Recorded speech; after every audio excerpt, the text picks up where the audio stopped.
Garland Pose provides a wonderful stretch to the back of the lower legs and strengthens the ankles. These areas are often neglected but need to be strengthened to help prevent future aches and pains and injuries. This squatting pose also keeps your joints well oiled for long-term use. Be sure to hold this pose for at least 30 seconds to a minute for best results.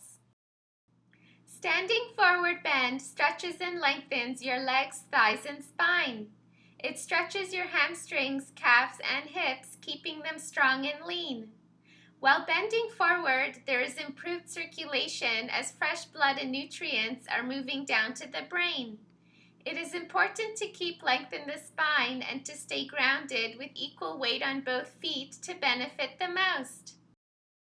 Downward dog creates great sensations within the body from your toes up to your hips and down to your fingertips.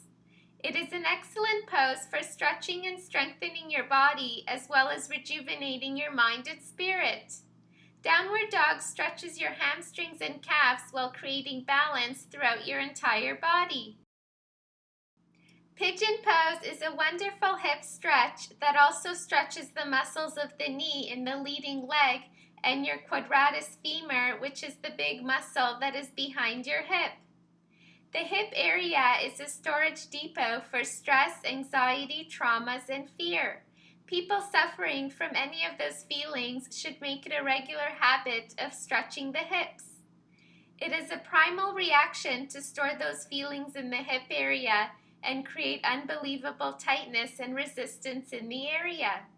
The longer you stay in this pose, the more your hips will start to open and relax. Pigeon pose is critical for athletes.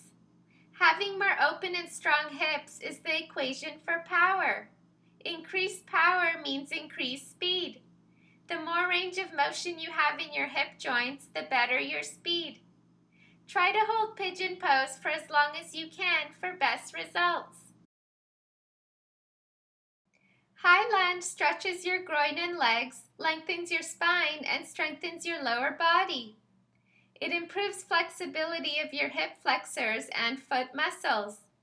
It's important to keep your hips square to the front thigh parallel to the ground, and have equal weight on both feet. High lunge is one of the best poses to strengthen your legs. So the longer you stay in the pose, the stronger your legs will become. You can gain a lot of benefits practicing this pose, especially if you're an athlete, as you're increasing strength, mobility, and flexibility, and also preventing any injuries. Reclined hero pose is quite advanced for most beginners, but with practice, you can gradually encourage your body to go deeper into the pose. This pose stretches your thighs, groin, abdomen, knees, and ankles. The positioning of your knees is important in this posture. Your thighs and knees should remain parallel. If you have trouble moving into this pose, you can add a folded blanket under your knees to help with alignment. Stay in reclined hero pose for as long as you feel comfortable, up to 5 minutes. Thanks for watching my video. Please subscribe on YouTube and follow me on Facebook and Twitter. You can also visit my website, LexiYoga.com, for more information on the healing powers of yoga and much more.